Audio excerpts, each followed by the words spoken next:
The Merseyside derby, Everton versus Liverpool, was the talking point. Giddy, uh, from the game, the VAR, the Van Dijk, the foul on Van Dijk, no card issued to Pickford, and the goal. What do you have to say about this VAR? What is the, because is it more controversy? Is it bringing more controversy to football? Should we just go back to play the football the way we used to play it? Because now it's like we don't understand VAR. What do you have to say about that match? Because first of all, Pickford survived not being carded at all. Van Dijk now is out for maybe up to 7 or 8 months. And then the last minute goal for Liverpool, Jordan Henderson. Only for everything to, when you look at it, you can try to look it time and time and time again, and you can't spot offside.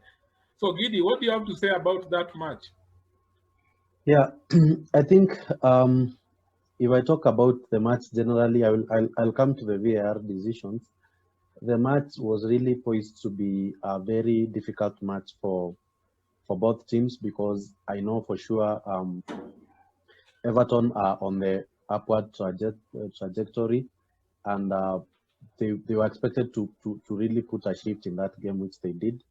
And I think it's unfortunate that we have to go back to the VAR decisions to see where the game really was won or lost. So it was a really tough game. We saw that's how we want derbies to be. We want to see blood. By blood, I mean we want to see that fight, that sweat. It meant a lot to both teams, and I had predicted that it will be a draw, which it was, barring those VR decisions. So, Actually, you um, predicted accurate score. yeah. So I thought it will have goals because we have seen the how Everton are playing. Of course, with Mane coming back, is really a goal machine, and uh, really Salah is a Hollywood player, my friend. You saw that rebound from or a poor clearance from these Colombian guys. Is called who? Remind me. Yerry This Mina. Yerry Mina. Yerry Mina, yeah. Yerry Mina tried to clear, but that was a perfect pass for Mo Salah Assist. to really score a wonderful goal. So it was a well fought game. The managers knew the game plan and they executed properly. So to go back to the VR decisions, I want to think, for me, if you ask me, VR is killing the game. And this is the first reason is this. You can't say then if someone punches someone in the face when that person is offside, then they should not be penalized. That is unfortunate. It is as clear as daylight that that one single decision might be the one to cost Liverpool the title. And I think it is unfortunate that the officials at VAR cannot call to that decision, revisit the decision, be sober to see what has really happened. Is that a tackle worth uh, looking at for a second time to see what has really happened? Forget about the offside. Look at the tackle, and then you'll be able to give the correct decision. If it's an offside, it's okay. It can be offside. It can be a red card, but not penalty because the player was offside. You understand what I'm saying? So going back to the other decision for offside, these are the margins that are really killing football. Yes, you put those computers there, they might even see a small shot. They can sense a very small thing. So that is poor. For me, that is very poor. Because if the players are level, no matter the shot, no matter what, that is football.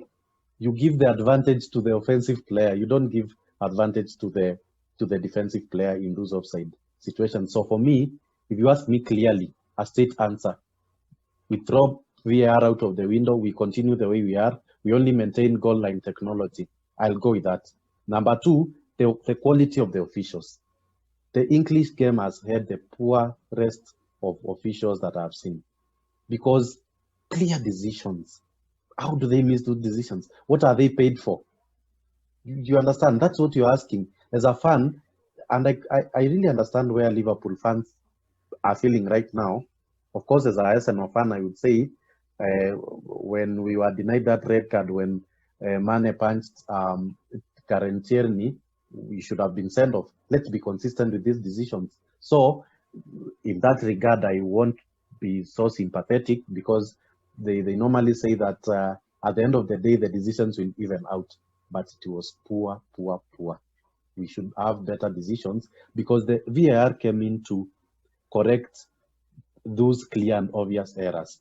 What is more clear and obvious than the sending off of Pickford? Well. Josiah, Mourinho, he always has the winning mentality. And he's proving. In the past, people used to say that boring football. But now, currently, he's playing attacking football. He's Spurs.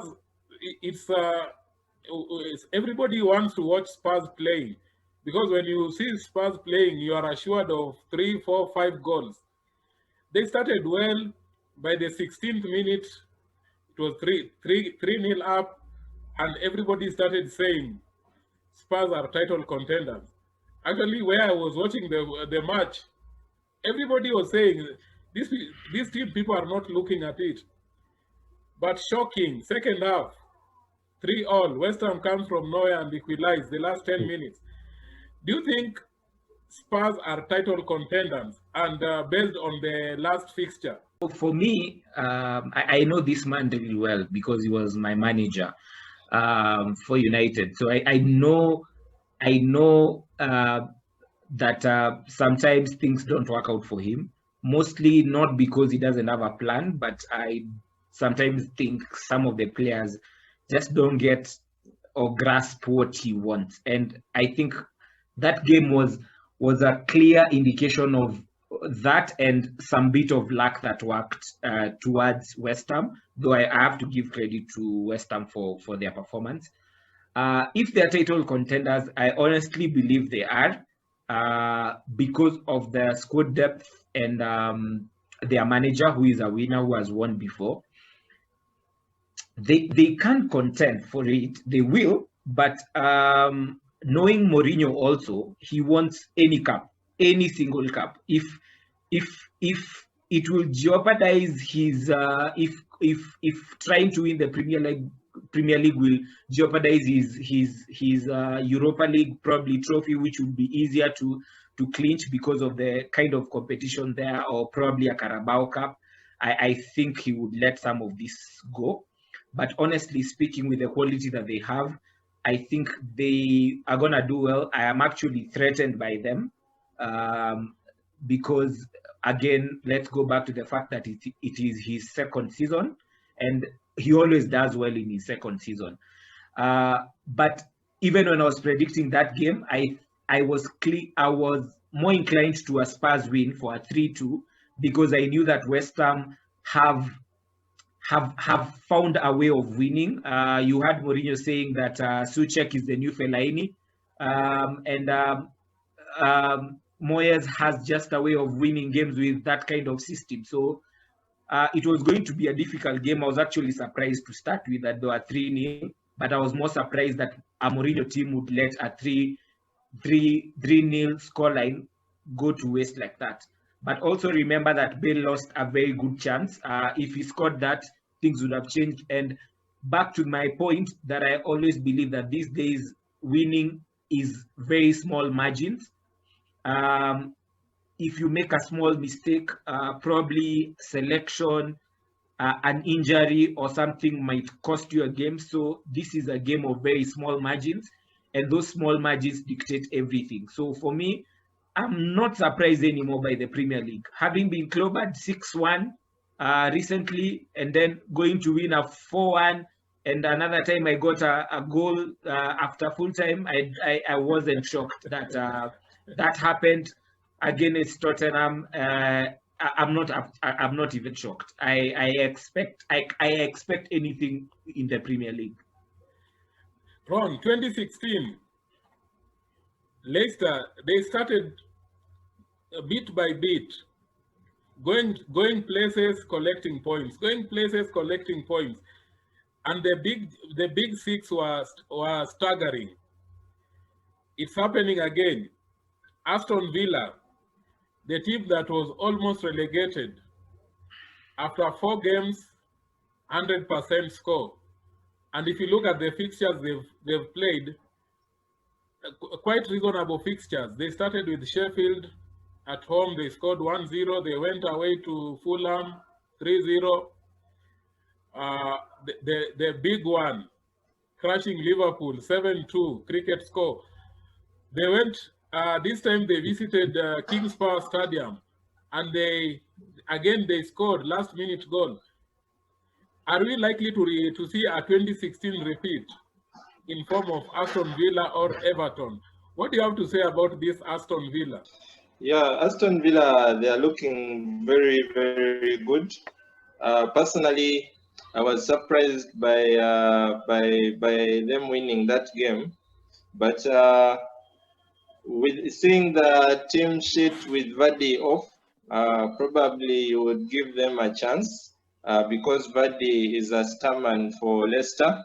He gives them something extra that they don't have, that something special that probably no one can produce in the team, much as they play as a collective unit going forward.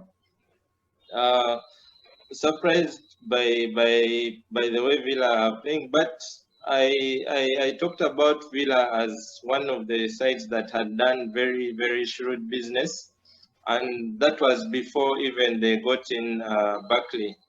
They had already gotten Martinez from Arsenal. Then they signed Matty Cash from the Championship, very highly rated right back, and then they tried to make sure that they improve defensively, which has been a revelation from Mings and Konsa, who are looking very, very good. With the addition of Barkley, it takes off a lot of pressure from Grealish.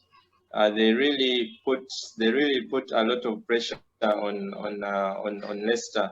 The clean sheet was a lucky win, but also if you don't shoot, you don't get the goals.